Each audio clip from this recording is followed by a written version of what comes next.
आज के सत्संग की शुरुआत के लिए मैं रिक्वेस्ट करूंगा आरती सिंह आंटी से।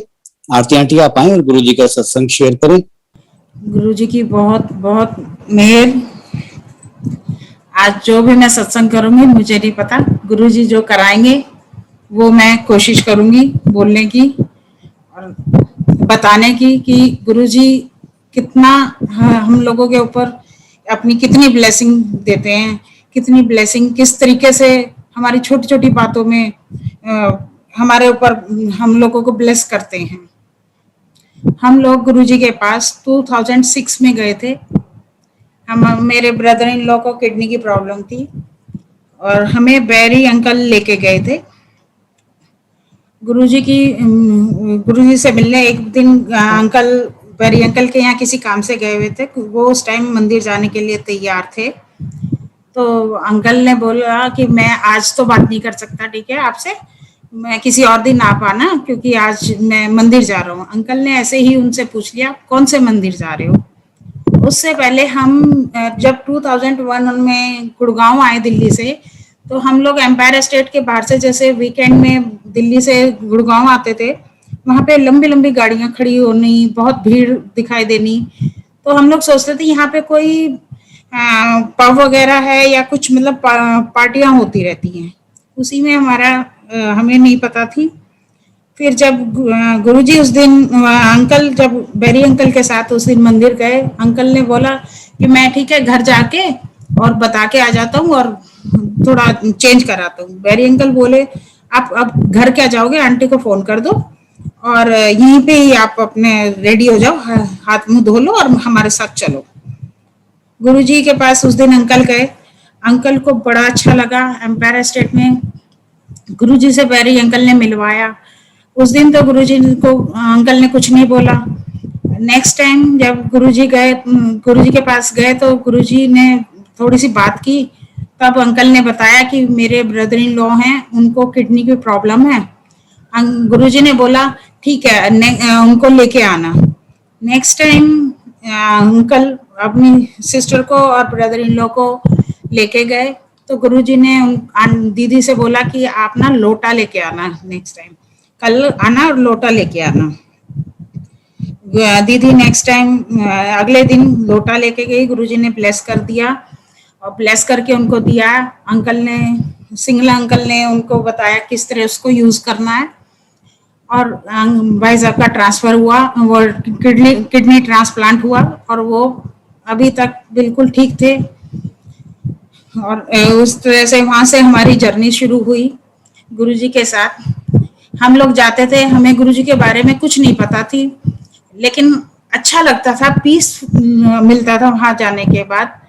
हम जैसे 6:30 बजे पहुंचते थे तो 6:30 बजे भी गुरुजी के उसमें वो पूरा हॉल भरा होता था। हम लोगों को जगह ऊपर मिलती थी एम्पायर स्टेट में। फिर हम लोग जाके बैठते थे, अच्छा लगता था। ठीक कुछ टाइम के बाद ऐसा हुआ कि गुरुजी ने अनाउंस कर दिया कि छोटे बच्चों को लेके आप मंदिर में नहीं आएंगे। मेरा बेटा जब तक 10 साल से नीचे के बच्चों को नहीं लाएंगे। मेरा बेटा तब 10 साल का नहीं था, शायद 7 या 8 साल का था। तो हम लोग सोचने लग गए कि इसको कहाँ छोड़ के आएंगे, अगर हम मंदिर आएंगे तो। हम लोग जाते थे तो एक जना बाहर खड़ा होता था बेटे के साथ, एक जना मत्था टेक के आता था। इस तरह से हम करते थे। फिर कुछ टाइम बाद ऐसा हुआ कि अंकल को कुछ काफी फाइनेंशियली प्रॉब्लम आ गई, अपने बिजनेस में दिक्कत आई। एक तरीके से कहते हैं कि मन हट गया कि अंकल एक दिन बहुत परेशान थे, आके शाम को बोलते मैं नहीं जाऊंगा मंदिर और कुछ नहीं है, सबका करते होंगे, मुझे नहीं पता, कुछ नहीं है। ऐसा करके बहुत गुस्सा हुए, आके कहते हैं मैं नहीं जाऊंगा कल से मंदिर। ठीक है कोई बात नहीं। नेक्स्ट डे ऐसा हुआ कि जब जैसे ही 6 बजे आरती चले मंदिर, मैं कहा चलो, मुझे क्या, मुझे तो अच्छा लगता। और हम लोग तैयार हुए और फिर मंदिर पहुंच गए। इस तरह से गुरुजी हर रोज मंदिर बुलाते थे। जैसे लोगों को, बहुतों को हमारे सामने ही बोला, किसी को बोला 1 दिन आना, किसी को बोला 2 दिन आना। लेकिन गुरुजी ने मेहर ऐसी रखी कि हमें नहीं बोला कि आप 1 दिन आओ या 4 दिन आओ, हम जब मर्जी चले जाते थे। और आज भी यही है, हम जब मर्जी मंदिर में चले जाते हैं। गुरुजी अपनी कृपा बनाए रखते हैं। उसमें इतने हम फाइनेंशियली डाउन आ गए कि अंकल का बिजनेस लगभग बंद हो गया और बहुत मतलब प्रॉब्लम्स हमारे ऊपर आ गई। तो वो टाइम भी गुरुजी ने अंकल को सुबह भी मंदिर बुला लेना, दोपहर को भी मंदिर बुला लेना।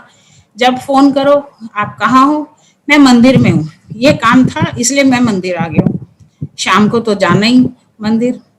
और उधर हमारा मकान किराए का था। ऐसे ही वो हो रही थी कि हमारा प्लॉट तो लिया हुआ था लेकिन मकान नहीं बन पाया था तब तक। अंकल बोले मैं अपनी ऐसा करता हूँ कि इस प्लॉट को बेच के ना अपनी सारे जो उधारी वगैरह है उनको निकाल देते हैं। मैं गुरुजी से मैं तब तक हमें पूरा विश्वास नहीं था, मैं सच बताऊं तो मैंने कहा अगर गुरुजी आप हो सच में, प्रभु हो सच में, भगवान हो, तो मेरा ये प्लॉट ना बिके नहीं और मेरा ये मकान बन जाए। इस घर से मैं निकलूं तो मैं अपने मकान घर में जाऊं। ये मैं रोज गुरुजी से उस टाइम प्रेयर करती थी। और अंकल को बोल दिया हाँ ठीक है आप बेच लो। अंकल जाएं बात करें। एक दिन तो बयाना भी लेके आ गए। बयाना लेके आगे आके कहते मैंने ना मकान का सौदा कर दिया प्लॉट का और इतने में निकल जाएगा।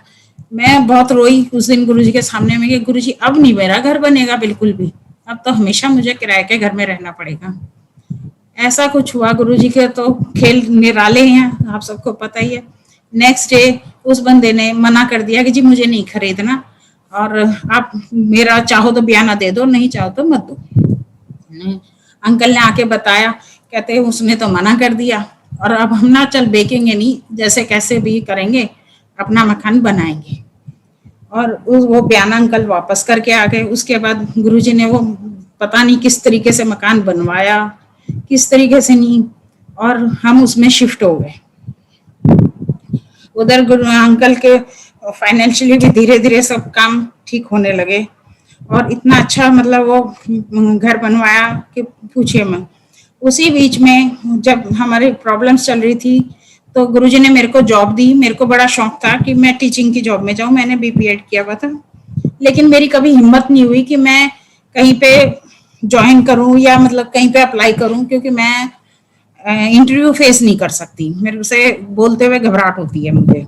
मैंने कभी ट्राई नहीं किया था लेकिन मन में थी कि मैं एक टीचिंग की जॉब करूं। हम एक दिन पड़ोस में की आंटियां थी, वो बैठी हुई थी। एक आंटी बिल्कुल अपनी बेटी की तरह मुझे मानती थी, साथ वाले। वो बोली तू यहाँ पास में स्कूल है वहां ज्वाइन क्यों नहीं करती, सारा दिन खाली तो रहती है। मैंने कहा मैं ना आंटी बोल नहीं सकती और मेरे को कौन वो करेगा, जॉब देगा इस तरीके से, टीचिंग की जॉब में तो बहुत बोलना पड़ता है। कि नहीं तू जाके ना ट्राई कर। मैंने कहा अच्छा चलो मैं देख लेती हूँ, तेरे को तो अभी जरूरत भी बहुत है, तेरे जैसे हालात हैं। और मैं उनके कहने से अपने पेपर लेके अगले दिन स्कूल में चली गई। एनजीओ का स्कूल था। पता नहीं कैसे वहां पे उन्होंने 2-4 बातें पूछी और उन्होंने सिलेक्ट कर लिया। कहते जी आप नेक्स्ट मंडे से ज्वाइन कर लो। मैं हैरान, इनका ऐसा कैसे हो सकता है। इतना जब तक हमें नहीं पता था कि ये सब गुरुजी करते हैं, इतना नहीं विश्वास हो गया था, लेकिन कहते ना पूरा विश्वास वो नहीं था उस टाइम भी। उससे फिर गुरुजी ने दूसरे स्कूल में, और उसके बाद 1 महीने के अंदर मेरे को 3 स्कूल बदलवाए और फिर तीसरे स्कूल में बहुत अच्छी उस जॉब दिलवाई, जहाँ पे मेरे को गुरुजी ने 3 साल तक जॉब करवाई। कैसे जॉब की, मैं गुरुजी आपने दिलाई है आप ही करा लेना, मेरे को मैं नहीं कर सकती, मैं तो बहुत घबराती हूँ। और 3 साल तक मुझे कोई प्रॉब्लम नहीं आई। अंकल का जब काम भी ठीक हो गया और बेटा मेरा 10th में आ गया, तो पता नहीं एक दिन क्या वो हुई कि मैं प्रिंसिपल से थोड़ा सा झगड़ा कराई और उसको रेजिग्नेशन वही लिखा और दे के आ गई। मैंने कहा मैंने नहीं जानी कल से जॉब पे, और मैं जॉब छोड़ के चली आई। इस तरह से गुरुजी ने मेरी वो भी इच्छा पूरी की कि मेरे को जॉब करने का शौक था, मैंने वो की। और अपनी और प्रॉब्लम्स को सबको उसमें से किस तरीके से निकाला मुझे नहीं पता लगा इस चीज का। तब जाके हमें मतलब महसूस हुआ कि हाँ ये सब तो गुरुजी ने किया है। हमने सोचा बैठ के एक दिन बातें करने लगी, गुरुजी ने ये किया है, ऐसे ऐसे किया है। और वो सब जब हमारे एक रील चली तो कि ये सब तो गुरुजी की देन है। उसके बाद हम मंदिर तो जाते ही थे, तो मंदिर में अंकल को सेवा मिल गई। बेटा भी मेरा अपने साथ के बच्चों के साथ सेवा में लग गया। मुझे सेवा नहीं मिली थी, लेकिन हमने कभी कहा भी नहीं कि हमें सेवा चाहिए। मैं एक कोना पकड़ती थी, मेरी फ्रेंड थी, हम एक कोना पकड़ के मंदिर में बैठ जाते थे। हम वहां से उठते नहीं थे। जब कभी कोई बुला लेता था सेवा के लिए, आंटी वहां जरूरत है, किचन में आ जाओ या पेंट्री में आ जाओ, चले गए। नहीं बुलाया तो हम नहीं जाते थे, हम एक कोने में बैठे रहते थे। ऐसे ही 3 साल निकल गए। अंकल से मैंने 1-2 बार बोला कि भाई मेरी भी सेवा लगवा दो, आप सेवा करते रहते हो, हम लोग बैठे रहते। अंकल ने बोला नहीं, जिस दिन गुरुजी ने देनी होगी उस दिन मिल जाएगी, आप नहीं तो आराम से बैठो, नहीं तो जाओ मत मंदिर। हमने कहा नहीं, हम मंदिर जरूर जाएंगे, ठीक है, हम नहीं बोलेंगे। हम बैठे रहे। एक दिन राजीव अंकल आए। अंकल कहते आंटी यहाँ क्यों बैठे हो? मैं कहा अंकल और क्या करें, चलो सेवा करो। और इस तरीके से गुरुजी ने मुझे पेंट्री में पहले सेवा दी, फिर गुरुजी ने मुझे किचन में सेवा दी। एक दिन मनोज आंटी ने ऐसे बात हुई, कहीं पे हम मिले और वो बोली कहाँ सेवा करते हैं? मैं कहा आंटी वैसे तो जहाँ मिल जाती वहीं कर लेते हैं, पेंट्री में करते हैं, लेकिन कि ठीक है कल से ना इस सैटरडे से आप किचन में आ जाना। मैंने कहा ठीक है आंटी। हम लोग किचन में चले गए। वहां पे गुरुजी ने की कृपा से सेवा मिल गई। और वो दिन है और आज का दिन है कि गुरुजी ने रेगुलर सेवा दिए रखी। खूब मतलब इतनी सेवा कराई कि पूछे। उसमें उसमें 2017 में मुझे कैंसर डायग्नोज हुआ फूड पाइप का। जब हम टेस्ट वो मेरे को खाना अटकने लगा 2016 के लास्ट दिसंबर महीने में।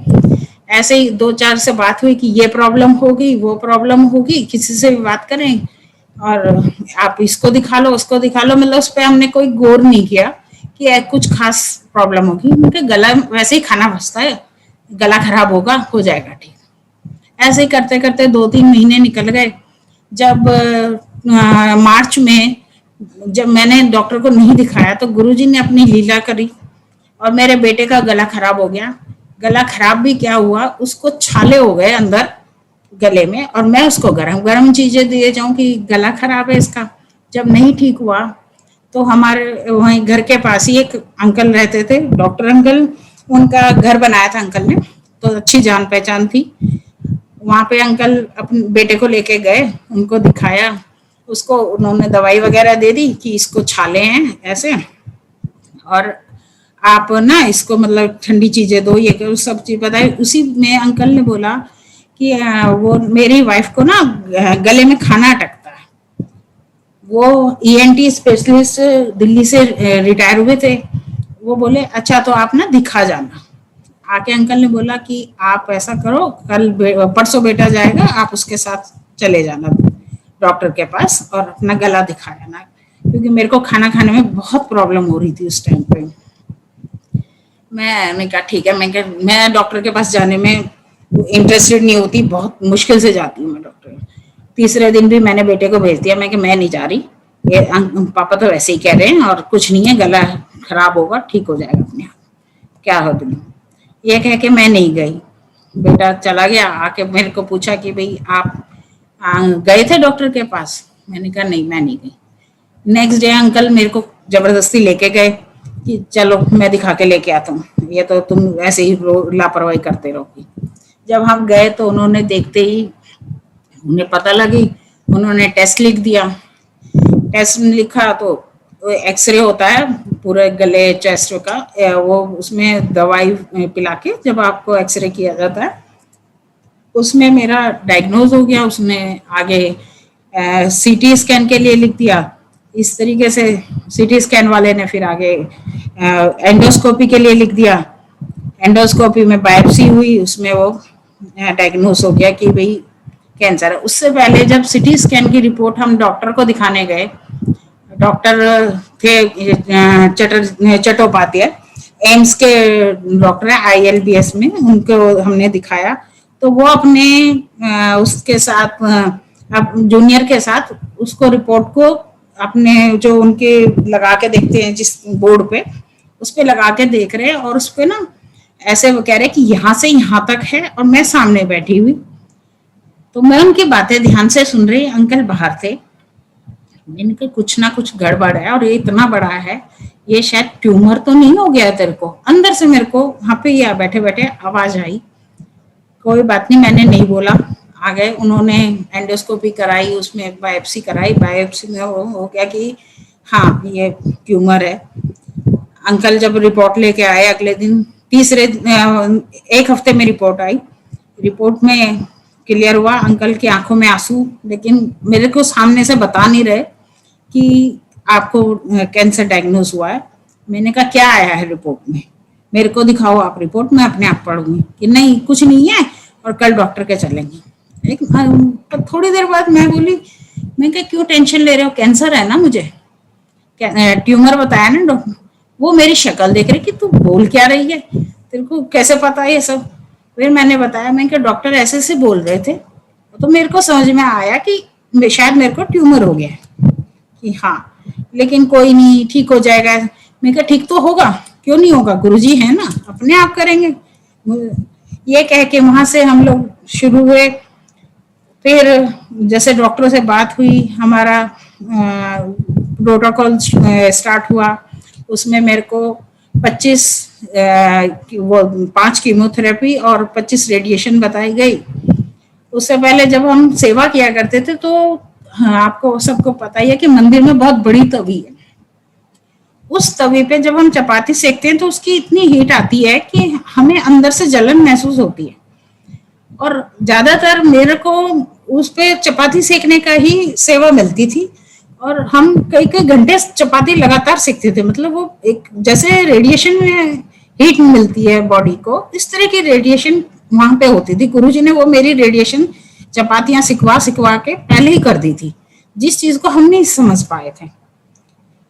प्रोटोकॉल शुरू हुआ तो वहाँ सेवा में थी मैं। सैटरडे था, मंडे से मेरी ट्रीटमेंट शुरू होना था।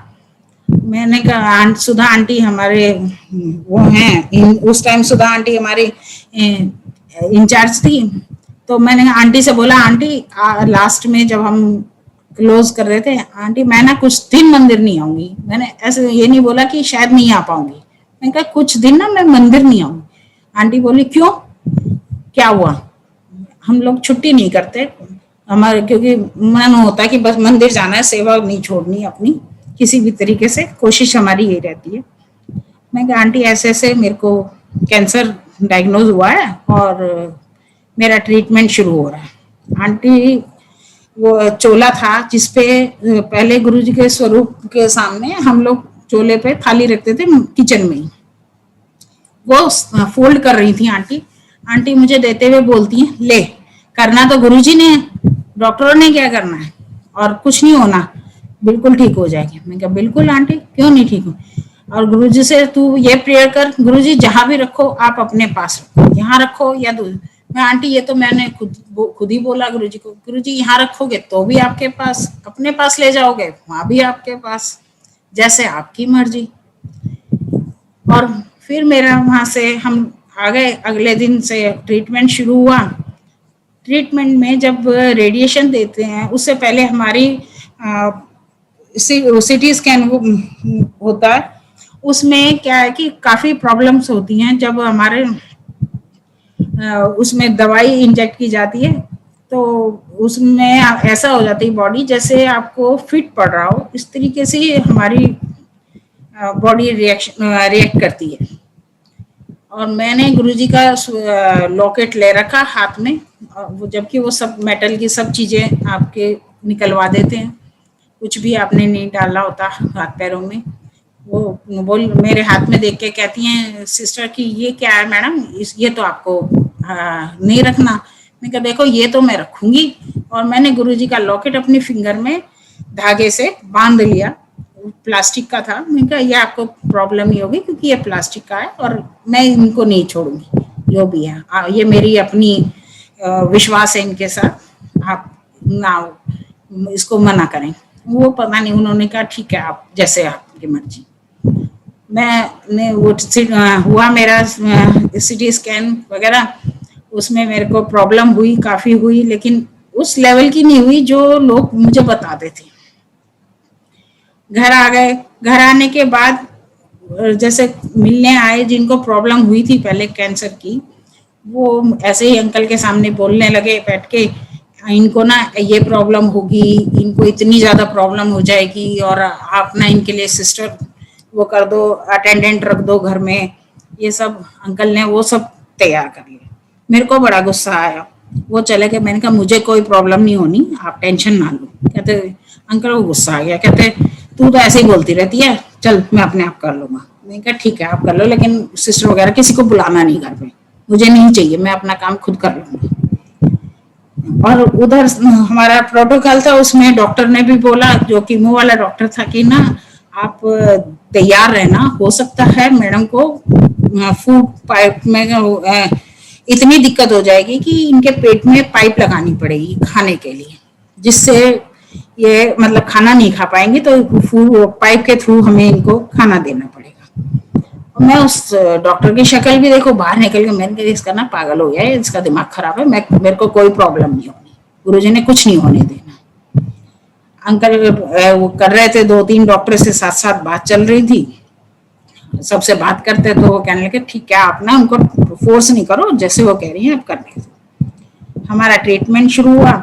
ट्रीटमेंट के बाद जैसे 5 रेडिएशन होती हैं, तो डॉक्टर से जब डॉक्टर हम मिलता है तो डॉक्टर हम इसको ये पूछता था आपको खाने में प्रॉब्लम? मैं कहा नहीं। कि आप खाना खाते हो? मैं कहा हाँ। जबकि रेडिएशन से अल्सर टाइप, मतलब वो उस जगह को जला दिया जाता है, घाव हो जाते हैं। तो मेरा फूड पाइप में था, फूड पाइप में अगर घाव हो जाएंगे तो आप खाना खा नहीं सकते हो। लेकिन गुरुजी ने मुझे एक दिन भी दिन ऐसा नहीं हुआ कि मैं खाना ना खा सकूं। लिक्विड लेती थी, पतला खाना, सॉफ्ट खाना लेती थी, लेकिन खाना खाती थी। और इस तरीके से डॉक्टर हैरान कि ऐसा कैसे हो सकता है, आप खाना खा लेते हो? हाँ मैं डिप करके खाना खा लेती हूँ और सॉफ्ट खाना खा लेती हूँ। अच्छा जी, वो बड़ा खुश। इस तरीके से होते होते जब सारी रेडिएशन कंप्लीट हो गई, उसमें वो डॉक्टर बोला कि आप बहुत अच्छी बात है और आपका ना कैंसर तो खत्म हो गया, तो हाँ थोड़ा सा बस अल्सर टाइप रह गया, जो वो अल्सर भी इसलिए है कि वो जलाया गया है उसको। और उधर से कीमो वाला भी कीमो कंप्लीट हो गई। कीमो के टाइम पे भी क्या होता था कि जब मैं जाती थी वहाँ पे डे केयर में, तो डे केयर में हमारे साइकेट्रिस्ट भी एक आती है जो कि हर पेशेंट के साथ थोड़ा मिलती है, सब बातें करती है, आपसे अटेंडेंट से भी पूछती है, क्योंकि आदमी इतना अपसेट हो जाता है इस कीमो के दवाइयों से और उससे, और वो हालात देख के कि उसके मूड हर समय चेंज होते हैं। वो आती थी, मैं हंसते हुए होती थी, मैं हाय हेलो करना, उसको आराम से बात करना, तो वो कहती थी आप कितनी पॉजिटिव हो। मैं कहा मैं ना आपको बता नहीं सकती मैं कैसे पॉजिटिव हूँ, मेरे पास क्या चीज़ है, क्या शक्ति है जो मुझे पॉजिटिव रखती है, मुझे नहीं पता कि आपको ये प्रॉब्लम वो प्रॉब्लम, वो जैसे अपने हिसाब से। मैं कहा नहीं ऐसा कुछ नहीं होता, थोड़ी बहुत टेंशन हो जाती है, मूड खराब हो जाता है, थोड़ी देर बाद फिर अपने आप वो हो जाता है, ठीक हो जाता है। वो भी खुश। इसमें उसके बाद कीमो वाला जो डॉक्टर था, 5 कीमो होने के बाद जब हम उससे मिलने गए तो कहता अच्छा सब ठीक है, बहुत अच्छी बात है, रिपोर्ट देख के आप ना ऐसा करो कि 5 कीमो और करा लो। प्राइवेट हॉस्पिटल है, 40s में मेरा ट्रीटमेंट चल रहा था। मैं बाहर निकली, वैसे ही मुझे वो पता नहीं क्यों वो डॉक्टर अच्छा नहीं लगता था। मैं अंकल से बोली मैंने नहीं करानी कीमो वीमो, और इसका तो दिमाग खराब हो गया है, और ये जब मैं ठीक हूँ, मेरी रिपोर्ट ठीक आ रही है, मैं क्यों कराऊंगी। इतने में ही डॉक्टर प्रेम अंकल का फोन आ गया जो सफदरजंग हॉस्पिटल में है। उन्होंने बोला, वो हमेशा हर कीमो पे या हर रेडिएशन के बाद अंकल को फोन करते थे और मेरी मतलब जानकारी लेते थे कि क्या रहा आज, क्या बोला डॉक्टर ने क्या नहीं। अंकल बोले वो डॉक्टर प्रोटोकॉल है और ये तो करना पड़ेगा, और इसको ना डॉक्टर ने बोला कि 5 कीमो और करा लो, और ये मना कर रही है, ये कह रही मैंने नहीं करानी बिल्कुल भी, मैं आऊंगी नहीं आज के बाद हॉस्पिटल में। अंकल बोले अच्छा आप उनको टेंशन नहीं दो, आप ऐसा करो कल ना रिपोर्ट लेके मेरे पास आ जाओ सफदरजंग हॉस्पिटल में, यहाँ डॉक्टर से हम बात कर लेंगे, जो वो कहेंगे तब हम आगे करेंगे। मैं बड़ी खुश। मैंने कहा देखा गुरुजी ने करवा दिया ना, अब आप जाओ वहां पे डॉक्टर मना कर देंगे। और यही हुआ। अगले दिन अंकल रिपोर्ट लेके हॉस्पिटल पहुंचे। हॉस्पिटल में अंकल ने मिलवाया, प्रेम अंकल ने उनसे, डॉक्टरों से। डॉक्टरों ने सारी रिपोर्ट देखी। देखने के बाद अंकल से जैसे जैसे पूछा कि हाँ सब कुछ ठीक है, अपना काम कर लेती है, हाँ जी बिल्कुल कर लेती है, सब खा ले, चलती फिरती है कि हाँ जी।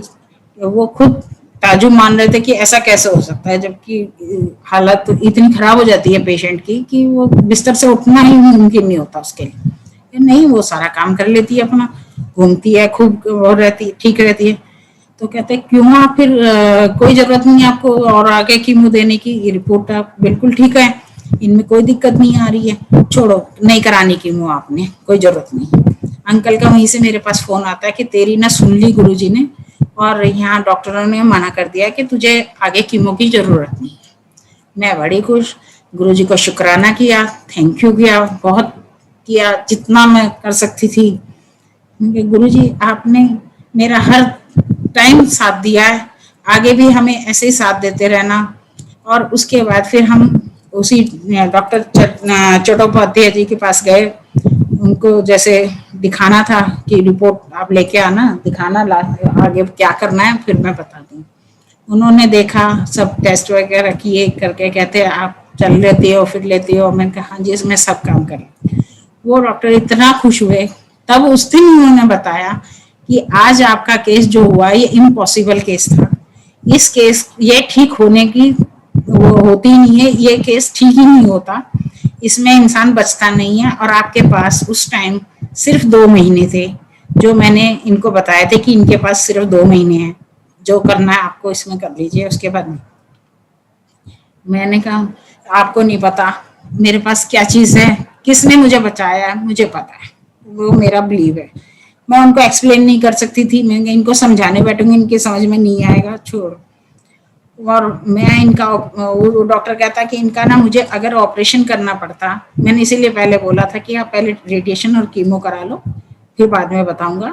अगर ऑपरेशन करना पड़ता तो इनका 3 जगह से ऑपरेशन होता, जिसके बाद पेशेंट बिस्तर से उठ ही नहीं सकता और वो खत्म हो जाता है। लेकिन इनके हालात, इनके रिपोर्ट्स देख के मेरे को अब इनके ऑपरेशन करने की जरूरत नहीं।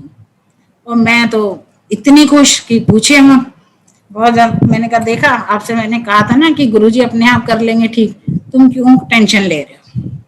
उससे पहले जब ट्रीटमेंट शुरू हुआ था, होने वाला था, गुरुजी ने मुझे ड्रीम में दिखाया कि मैं उठी हूँ, मैं सो रही हूँ और मेरे अंदर से कुछ निकला है रबड़ बैंड की तरह और टूट गया है। मैं सुबह उठी तो मैंने अंकल से बोला आज गुरुजी ने फर्स्ट टाइम मुझे दर्शन दिए हैं, और वो भी सिर्फ छाया आई है, मेरे क्लियर नहीं थे। कहते क्या दिखाई दिया, मैंने कहा गुरुजी ने मेरी ट्रीटमेंट कर दिया, मेरे अंदर से ऐसे कुछ निकला है और रबड़ बैंड की तरह टूट गया। उस दिन भी अंकल ने मेरे को आके की तरह दिमाग खराब हो गया, तेरे दिमाग में यही घूम रहा है, इसलिए तू बेकार की बातें कर रही है, ट्रीटमेंट कराना है पूरा। मैं कहा हाँ जाएंगे डॉक्टर के पास, लेकिन वो डॉक्टर हमारा इलाज नहीं करेंगे, गुरुजी डॉक्टरों को ब्लेस करेंगे। गुरुजी ने उन डॉक्टरों को ब्लेस करना है, इसलिए गुरुजी मुझे उन डॉक्टरों के पास भेज रहे हैं। और ऐसा ही हुआ, गुरुजी ने जो केस पॉसिबल ही नहीं था वो मेरा मंदिर में ही सेवा करा करा के खत्म कर दिया, सब ठीक कर दिया।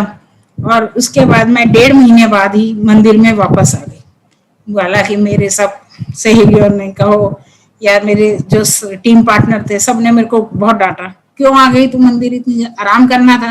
मैं कहा मेरा घर में मन नहीं लगता था, मैं बैठी रहूंगी, मैं कुछ नहीं करूंगी। और सब इतने प्यार करती है, संगत इतना प्यार करती है आपस में कि आपका आधा दर्द तो अपने आप खत्म हो जाता है उनके प्यार से। बाकी रहा साहब, गुरुजी तो करते ही हैं सारा ठीक। और मतलब ये लगा लीजिए कि मेरे को अगर जरा सी खांसी भी आती थी तो मेरी सारे सहेलियां या सारे लोग, आंटी को खांसी आ गई, पानी दो, ये दो, वो करो। क्या भाई ऐसा कुछ मत करो, आप अपनी सेवा पे ध्यान दो, मेरे ऊपर मत ध्यान दो। कि नहीं तू आई क्यों मंदिर में, तुझे वहीं सेवा करनी थी। इस बीच ही गुरुजी ने जितने दिन मैं मंदिर नहीं गई, गुरुजी ने एक दिन भी ऐसा नहीं हुआ कि मेरा लंगर मिस हुआ हो। मेरा लंगर पूरा घर आता था और मैं मिर्च होने के बावजूद मैं उस लंगर को खा लेती थी।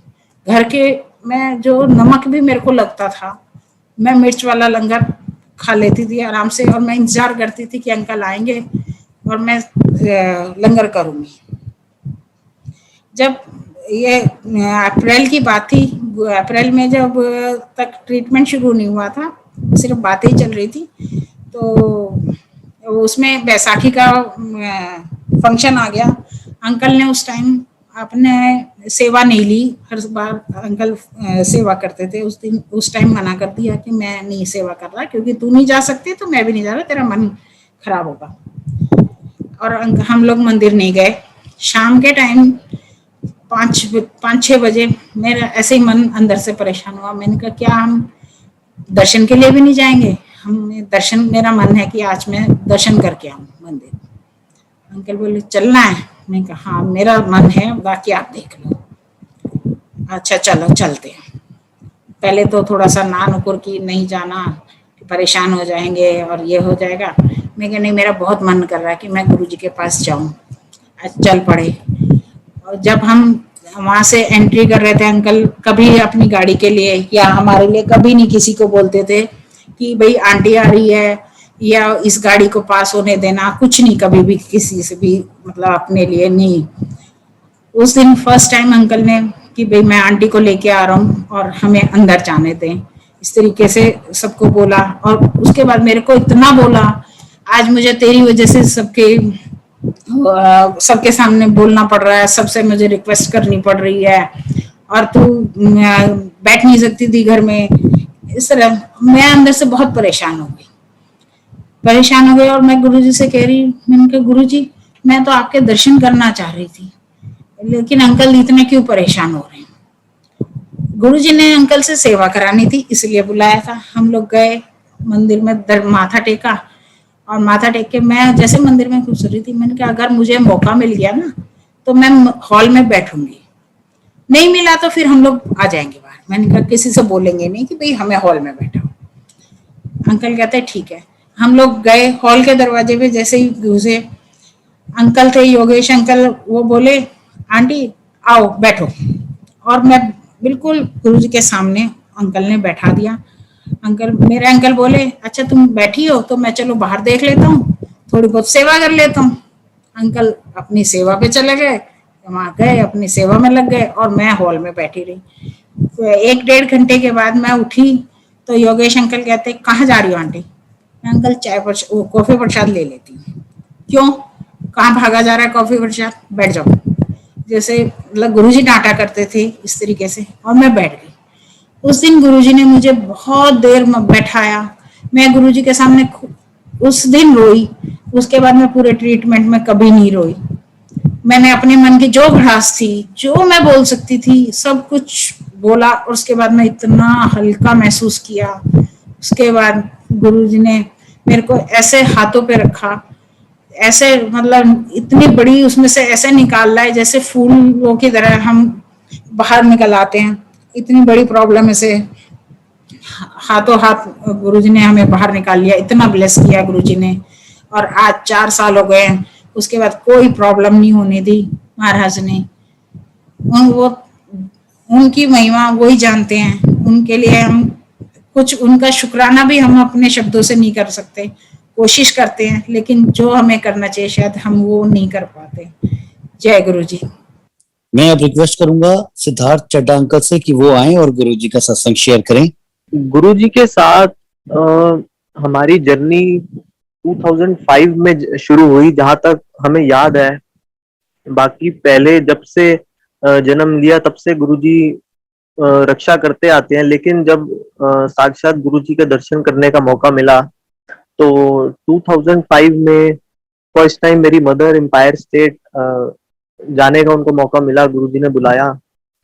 तो जब मेरी मदर फर्स्ट टाइम जा रही थी एम्पायर स्टेट, तो जो उनको साथ में लेकर जा रहा था मेरी नानी, तो उन्होंने कहा कि गुरुजी के ना जाके अच्छी तरह ना पैर दबा देने हैं और बोलना कुछ नहीं है, मांगना कुछ नहीं है। तो उस टाइम पे सबके घर में जब भी कोई फर्स्ट टाइम आता है तो बहुत सारी प्रॉब्लम्स होती हैं। तो मदर ने बोला कि नहीं, मेरे गुरुजी से आप बात करा दो। तो उन्होंने बोला नहीं, गुरुजी ऐसे बात नहीं करते, वो खुद बात कर ले तो अलग बात है, लेकिन ऐसे हम करा नहीं सकते बात। तो वो फर्स्ट टाइम गए वहां पर, तो गुरुजी अभी अपने रूम में ही थे, वो वहां पर बैठ गए। तो जब गुरुजी अपने रूम से चोला चेंज करके निकले, फर्स्ट टाइम मदर ने गुरुजी को देखा, तो वो देख के गुरुजी को रोने लग गई कि कभी ऐसा कोई देखा ही नहीं था कि कोई इतना भी सुंदर हो सकता है, इतना ऐसा किसी का ऑरा भी हो सकता है जैसा गुरुजी का था। तो वो पूरा टाइम बैठे बैठे रोती रही वहां पे बैठ के, उनको समझ नहीं आ रहा था कि क्यों आंसू निकल रहे हैं।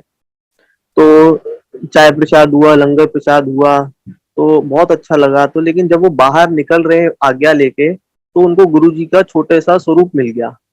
और उस टाइम पे फोटो गुरुजी की मिलना बहुत मुश्किल होता था, गुरुजी देते नहीं थे किसी को भी फोटो।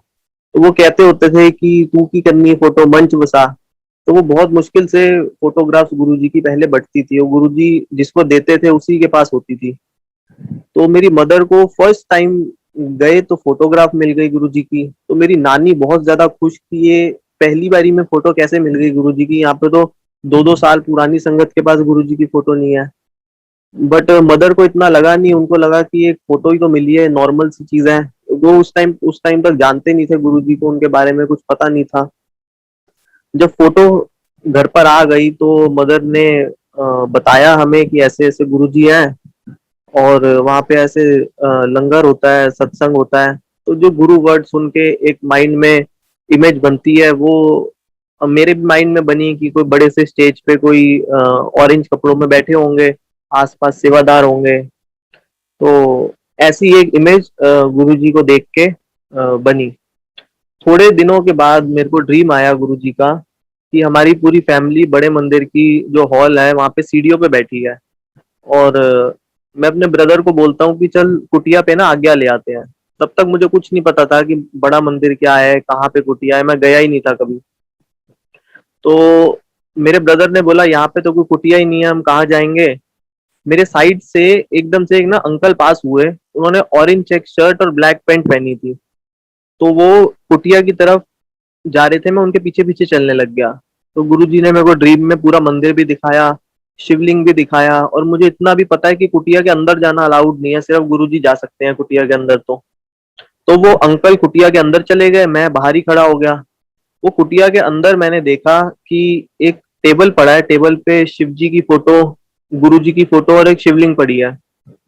तो वो अंकल जैसे कोई परिक्रमा करता है वो उसकी टेबल की, वो अंकल ना परिक्रमा के लिए एक साइड से गए, और जब दूसरी साइड से निकले टेबल के, तो पूरे शिव रूप में। और मैं देख के हैरान हो गया, और मैं कुटिया की चौखट पे ही खड़ा रहा। वो धीरे धीरे बाहर आ रहे कुटिया से, और मैं वहां पे बिल्कुल स्टिल हो गया।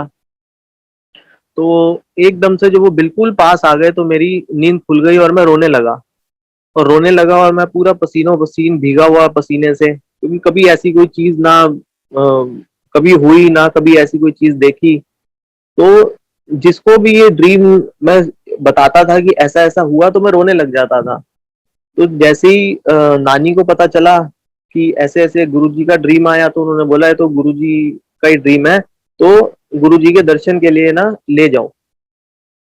तो जब हम फर्स्ट टाइम जा रहे थे एम्पायर स्टेट, तो हम यहाँ छतरपुर तक ही पहुंचे थे। तो जिनके साथ जा रहे थे वो भी हमारे रिलेटिव थे।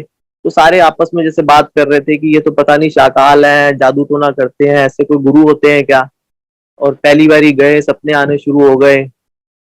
तो यही सारी बातें कार में चल रही थी कि ये पता नहीं कैसे गुरुजी हैं, ऐसे तो कोई होता नहीं है। तो जब पहली जैसे ही एम्पायर स्टेट मैंने एंटर किया, गुरुजी राइट साइड पे नीचे कारपेट पे बैठे थे, किसी की शादी का कार्ड पढ़ रहे थे। तो गुरुजी को देख के मैं एकदम से ना चीख पड़ा, मतलब मेरे मेरे अंदर से अपने आप एक चीख निकल गई, क्योंकि गुरुजी ने वो सेम कपड़े पहने थे, ऑरेंज चेक शर्ट और ब्लैक पैंट, जो गुरुजी ने मेरे को ड्रीम में दिखाया, शिव रूप में जो गुरुजी ने अपना मुझे रूप दिखाया।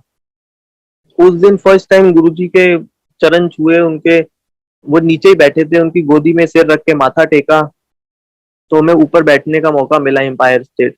तो उस दिन से, जब से मतलब गुरुजी से मिला, तब से लगा कि ये कुछ अलग ही जगह है, और बहुत अच्छी जगह है। उस दिन से और आज का दिन कभी वहां जाना नहीं छोड़ा, कभी गुरुजी को नहीं छोड़ा। उसी दिन से ऐसा गुरुजी के साथ कनेक्शन हो गया, वो कैसे गुरुजी ने करवाया वही जानते हैं। तो धीरे धीरे हमें पता चला कि बड़ा मंदिर जो है वो मंडे के मंडे गुरुजी खोलते हैं और संगत को बोलते हैं कि जाया करो सेवा के लिए। तो हमने भी जाना शुरू कर दिया कि बड़े मंदिर हम भी जाते हैं। तो जब हम बड़े मंदिर जाते थे तो मुश्किल से 20 या 30 संगत होती थी पूरे दिन में। वो पूरा बड़ा मंदिर साफ होता था और जिसको मतलब जो सेवा करनी है वो कर सकता था। तो जहां पर आज समाधि बनी है वहां पे पहले गार्डन था। तो मैं, मेरी मदर और मासी वहीं पे सेवा कर रहे, झाड़ू लगा रहे। तो जब रात को मंदिर बंद करने का टाइम हुआ तो माली भैया ने सबको बोला कि चलो आज्ञा ले लो, सारे 8 बज गए, मंदिर बंद करने का टाइम है। तो एकदम से ना एक आंटी ना ऊपर शिवलिंग की तरफ इशारा करके बोली कि वो देखो शिवलिंग पे क्या हो रहा है। तो जब हमने देखा शिवलिंग पे, तो जहाँ पे वो 3 लाइंस हैं शिवलिंग पे, उसके नीचे जहाँ पानी गिरने की जगह है वहां पर तारे टूट के गिरे हुए और इतनी ज्यादा रोशनी जैसे कोई हाइलोजन्स लग गई हो।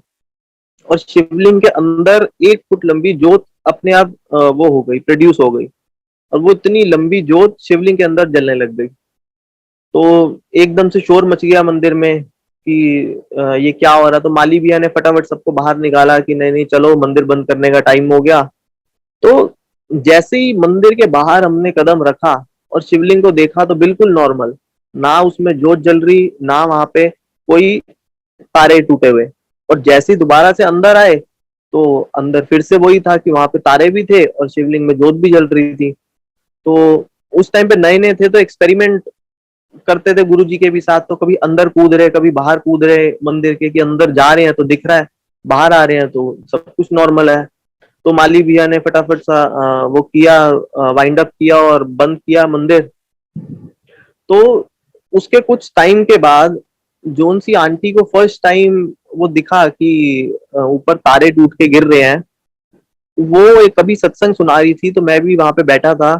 तो वो उन आंटी ने बताया कि जब ये इंसिडेंट हुआ, जैसे मंडे को ये हुआ और थर्सडे को आंटी एम्पायर स्टेट गई, तो जैसे ही उन्होंने पहला कदम अंदर रखा तो गुरुजी एकदम से आंटी को देख के बोले कि तारियां दी पई रोशनी जी, जिसे गुरुजी ने दर्शन देते। तो ऐसे ऐसे एक्सपीरियंसेस गुरुजी ने दिखाए जो कभी सोचे भी नहीं थे। तो धीरे धीरे और गुरुजी के ऊपर विश्वास और ज्यादा बढ़ता गया कि ये कोई अलग ही जगह है। ये जो गुरुजी कहते थे कि मैंने धरती पे शिवपुरी बनाई है, ये वाकई में शिवपुरी है। वो धीरे धीरे गुरुजी ने विश्वास दिलाया, ऐसी ऐसी चीजें दिखाई जो हम तो सोच भी नहीं सकते थे। तो एक बारी मेरा 11th क्लास में था मैं। तो मेरा ना इकोनॉमिक्स का पेपर था, हाफ ईयरली पेपर था मेरा इकोनॉमिक्स का। तो उस जब मेरा पेपर था तो उस टाइम पे क्या हुआ था, जो हमारी इकोनॉमिक्स की टीचर थी उसने सेकेंड ईयर की बुक में से पेपर सेट किया था कि मैक्सिमम टू मैक्सिमम बच्चों की बैकलॉग लग जाए या कंपार्टमेंट आ जाए। तो मुझे ये चीज पता नहीं थी। तो गुरुपूरब का दिन था उस टाइम पे। मंदिर ये शायद 2008-9 की बात होगी शायद। उस टाइम पे सुबह से लेके शाम तक मंदिर खुल जाता था, कोई जैसे फंक्शन होता था। तो गुरुपूरब का फंक्शन था। तो हम मंदिर में ही थे। तो जहाँ मंदिर में मेरे को मेरे फ्रेंड का फोन आया कि इकोनॉमिक्स का पेपर है, शायद 2 दिन बाद पेपर था। तो इकोनॉमिक्स का पेपर है, तूने पढ़ लिया उसके लिए? मैंने बोला हाँ थोड़ा बहुत पढ़ लिया। तो उसने मुझे बताया कि जो पेपर है वो तो सेकेंड ईयर की बुक में से इस बार ही बना है, क्योंकि वो उसी टीचर के पास ट्यूशन पढ़ता था जिसने पेपर सेट किया था। अब मैं गुरुजी को बोलूं कि गुरुजी मैं तो कर ही नहीं पाऊंगा, पहले इकोनॉमिक्स नहीं हो पाती तो ऊपर से सेकेंड ईयर का, तो मैं तो फेल हो जाऊंगा। तो बोल सोचा कि चलो कोई नहीं, जो है गुरुजी अपने आप देखेंगे। जब मैं घर आया मंदिर से तो उसी फ्रेंड का मेरे को दोबारा फोन आया। उसने बोला पेन ले, पेपर ले और क्वेश्चंस ले। उसने मेरे को एज इट इज पेपर पूरा लिखवा दिया और बोला कि ये पेपर आएगा कल, यही पढ़ जाइयो। मैं अपने इकोनॉमिक्स जहाँ पे मैं ट्यूशन पढ़ता था उनके पास में लेकर गया पेपर कि सर ये पेपर मेरे को सॉल्व करके दे दो, मैं इसी को कर जाऊंगा। वो बोलते ये तो इतने मुश्किल क्वेश्चंस है, ये नहीं आ सकते तुम्हें। मैंने बोला सर यही आएंगे, आप मुझे दे दो सॉल्व करके। वो पेपर में सॉल्व करके ले गया और बिल्कुल एग्जैक्ट सेम वही पेपर आया। और उस साल मेरी क्लास में 90 प्लस बच्चों की कंपार्टमेंट आई थी, जिसमें से मैं पास हो गया था। तो ये देखो गुरुजी ने कैसे मेरे लिए पेपर भी निकलवा दिया, जो मुझे वो बिल्कुल उम्मीद ही नहीं थी कि पेपर कैसे लीक हो सकता है किसी के लिए। तो गुरुजी ने बहुत सारी चीजें करी। एक बारी मेरा लॉ का एग्जाम था और मेरा इंटरनेशनल लॉ का पेपर था, और मेरा सेंटर पड़ा था ग्रेटर नोएडा में। तो मैं दिल्ली से निकला कार में, मेरा 10 बजे पेपर स्टार्ट होना था। ये अभी रिसेंटली 1-2 साल पुरानी बात है। तो मेरा पेपर स्टार्ट होना था 10 बजे, मैं 7 या 8 बजे घर से निकला। तो मैंने जीपीएस पे देखा तो मेरे को दिखा रहा था कि 9:30-10 बजे तक मैं अपने सेंटर पे पहुंच जाऊंगा।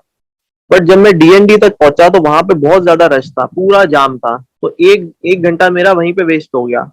तो मैंने जीपीएस पे देखा, वहां पे दिखा रहा था कि 11 बजे तक मैं पहुंचूंगा और तब तक तो पेपर स्टार्ट हो जाएगा। तब तो दिमाग में ये भी नहीं आया कि कुछ गुरुजी को बोलूं या कुछ कुछ प्रे करूं। उस टाइम पे तो बस यही था कि मैं किसी ना किसी तरह एग्जाम हॉल तक पहुंच जाऊं। तो जब मैं जैसे ही वो जाम से निकले, पूरे 11 बजे मैं वहां पे सेंटर पे पहुंचा, अंदर गया तो बहुत शोर मच रहा सेंटर में। तो मैंने जाके जो एग्जामिनर था उससे पूछा कि सर पेपर, वो बोल रहे पेपर तो अभी शुरू ही नहीं हुआ, पेपर तो आए नहीं। तो मैं बैठ गया, मैं तो खुश हो गया कि अभी तक पेपर ही नहीं शुरू हुआ। मैं जैसे ही बैठा उसके 5 मिनट के बाद पेपर्स आ गए, पेपर आ गए, डिस्ट्रीब्यूट हो गए। और पेपर दे के जब हम बाहर निकले तब पता चला कि जितने भी आसपास सेंटर थे हर जगह पेपर 10 बजे स्टार्ट हुआ था, लेकिन मेरे सेंटर पे 11 बजे पेपर स्टार्ट हुआ। वो पेपर ही नहीं पहुंचे सेंटर पे। और जब मैं बाहर निकला, एक मेरा फ्रेंड था, वो एकदम से मेरे कंधे पे हाथ रखता है और बोलता है कि इसलिए कहते हैं कि शुक्र किया करो। ना उसका कोई लेना देना मेरे से, ना कभी बात हुई, ना वो मंदिर जाता। एकदम से देखो गुरुजी कैसे मैसेज पहुंचाते हैं। और उस दिन पेपर भी गुरुजी ने मेरे लिए लेट करवा दिया। तो धीरे धीरे मतलब गुरुजी के पास अगर आप सरेंडर कर दो ना, तो आपको मांगने की जरूरत नहीं पड़ती। वो अपने आप उन्हें पता है कि आपको क्या देना है, कब देना है और कैसे देना है। तो मेरी सिस्टर को 6 साल हो गए थे उनकी शादी को, तो उनको कंसीव नहीं हो रहा था। तो उन्होंने गुरुजी को भी बहुत बारी बोला, सारे टेस्ट भी करा लिया, दुनिया भर के डॉक्टर से मिल लिया, लेकिन ना कुछ नहीं हुआ। तो एक दिन मेरे को ड्रीम आया कि गुरुजी बड़े मंदिर में बैठे हैं, व्हाइट कलर का चोला पहना है और पंजीरी का प्रसाद दे रहे हैं अपने हाथ से। तो मैं, मेरी मदर, मेरी सिस्टर और मेरे जीजू गुरुजी के पास खड़े हैं, और मेरी सिर्फ सिस्टर को प्रसाद देते हैं पंजीरी का अपने हाथ से, और कहते हैं टेंशन ना ले, मुंडा भी दूंगा कुड़ी भी दूंगा, टेंशन ना ले। तो इतना बोल के हम वहां से म्यूजिक रूम से बाहर आ जाते हैं और कुटिया की तरफ खड़े होके ये हम डिस्कस कर रहे होते हैं कि अब तो गुरुजी ने बोल दिया, अब ये तो पत्थर की लकीर है, अब तो कोई टेंशन लेने की जरूरत नहीं है। उसके 1 हफ्ते या 2 हफ्ते के बाद सिस्टर ने कंसीव कर लिया। वो कंसीव कर लिया, जब अल्ट्रासाउंड हुआ तो उसके अंदर पता चला कि 2 हार्ट बीट्स दिख रही है। उसमें पता चला कि ये तो ट्विंस है। और जब उन्होंने डिलीवरी करी तो एक लड़का था और एक लड़की थी, जैसे गुरुजी ने बोला। तो सारे मतलब डॉक्टर्स को दिखा लिया था, सब दिखा लिया था, जो कोई नहीं कर सका वो गुरुजी ने कर दिया। और एक झटके में देखो कैसे फैमिली कंप्लीट कर दी। तो उनसे मांगने की जरूरत नहीं पड़ती। अगर कोई चीज गुरुजी नहीं कर सकते ना, तो वो इस धरती पे कोई नहीं कर सकता। मेरे को अभी पीछे कोरोना हुआ, तो कोरोना में सबकी इतनी ज्यादा मतलब प्रॉब्लम्स आई, मुझे भी आई। मेरे को भी सांस लेने में बहुत ज्यादा प्रॉब्लम हो रही थी बीच में, मतलब फ्लक्चुएट हो रही थी ऑक्सीजन। लेकिन कभी ऐसा नहीं हुआ कि बिल्कुल ही वो नहीं हो रहा। मतलब जैसे थोड़ी सी होता था कि सांस लेने में बहुत प्रॉब्लम हो रही है, जरा सा मतलब याद एकदम से गुरुजी उस टाइम पे तो आ जाते हैं, याद की सांस ही नहीं आ रही, तो एकदम से थोड़ी देर में वो प्रॉब्लम सॉल्व हो जाती थी। बिल्कुल स्मूथली 14-15 दिन निकल गए, कुछ नहीं हुआ। जिस दिन मैं बाहर आया, क्वारंटाइन था, तो जब बाहर आया उसके 1 या 2 दिन बाद मेरे को ड्रीम आया गुरुजी का कि जो मंदिर में फंक्शन हो रहा है कोई, और जो शिवलिंग है ना उसके अंदर ही शिव जी बैठे हैं, अपनी चौकड़ी मार के शिव जी, जितनी बड़ी शिवलिंग है उतने बड़े शिव जी बैठे हैं और उनकी जटाओं में से अमृत निकल रहा है। तो आप ये देखो, गुरु जी ने दिखाया कि जो धरती पे गुरु जी ने शिवपुरी बनाई है वो यही है, और जो गुरु जी पे विश्वास रखेगा ना उसका तो बाल भी बाका नहीं हो सकता। तो ये गुरु जी के, जो पुरानी संगत से भी आपने सुना होगा कि गुरु जी ने कहा था कि बहुत माड़ा टाइम आने वाला है, और गुरु जी ने कहा था सिमरन किया करो। तो यही है कि माड़ा टाइम आने वाला है, और उसका गुरु जी ने बताया भी है कि कैसे बच सकते हैं। जो गुरु जी के पास आ गया उसको तो वैसे ही कुछ नहीं हो सकता। तो ऐसे ही एक बारी मेरे जीजू को ट्यूबरक्लोसिस हो गया। तो मेरी सिस्टर को तब 6 महीने हुए थे शादी को। तो वो गंगाराम हॉस्पिटल लेकर गए, डॉक्टर्स ने वो किया, एक्सरे किया, उसके अंदर उन्होंने बोला कि इनका तो ट्यूबरक्लोसिस का पैच है इनके चेस्ट में, तो इनके लिए अब सिटी स्कैन करना पड़ेगा, वो अगले दिन होगा। तो उस टाइम पे ना हमने घर पे जो गुरुजी का मंदिर है वहां पे हम टॉवल रखते थे गुरुजी का एक। तो वो टॉवल एक हमने रखा, उसके ऊपर ना ओम और एक ओमकार बन जाता था अपने आप ही। तो वो टॉवल बिल्कुल क्लियर, इतना बड़ा बड़ा ओम और एक ओमकार और उस पे विजिबल हो रहा था। तो वो वाला टॉवल उठा के मैंने अलमीरा में रख दिया कि ये तो बहुत ब्लेस्ड है, इसको यूज नहीं करेंगे, इसको रख देते हैं। तो जब ये पता चला कि ऐसे ऐसे हो गया, उनको ट्यूबरक्लोसिस हो गया, तो अगले दिन मदर ने जाना था हॉस्पिटल। तो मैंने पता नहीं क्या गुरुजी ने दिमाग में डाला, वो टॉवल ना मैंने मदर को दे दिया कि मम्मा आप ना टॉवल ले जाओ साथ में। वो टॉवल जाके उन्होंने अपने मेरी सिस्टर को दिया। अब उनके दिमाग में देखो गुरुजी ने क्या डाला, जीजू का सिटी स्कैन होना था। सिटी स्कैन से पहले उन्होंने क्या किया, उनकी पूरी चेस्ट ना उस टॉवल से रब कर दी, पूरी बॉडी पे ना वो टॉवल ऐसे ना जैसे रब कर दिया। और जब सिटी स्कैन होकर आया तो डॉक्टर्स बोलते कि यहाँ पे तो कुछ है ही नहीं इनके अंदर, तो ना यहाँ पे कोई पैच है, ना इनको ट्यूबरक्लोसिस है। और थोड़े दिन में शायद छुट्टी हो गई थी, 1 या 2 दिन में डॉक्टर्स ने बोला आप चले जाओ, इनको तो कुछ भी नहीं है। तो देखो गुरुजी का ब्लेस करने के तरीके, उनकी जो चेन है ब्लेसिंग्स की वो कहाँ से चलती है, और आप कुछ नहीं करते, जो करते हैं वो गुरुजी अपने आप आपसे करवा लेते हैं। तो जय गुरुजी, और कभी मौका मिलेगा तो और सत्संग शेयर करूंगा। जय गुरुजी।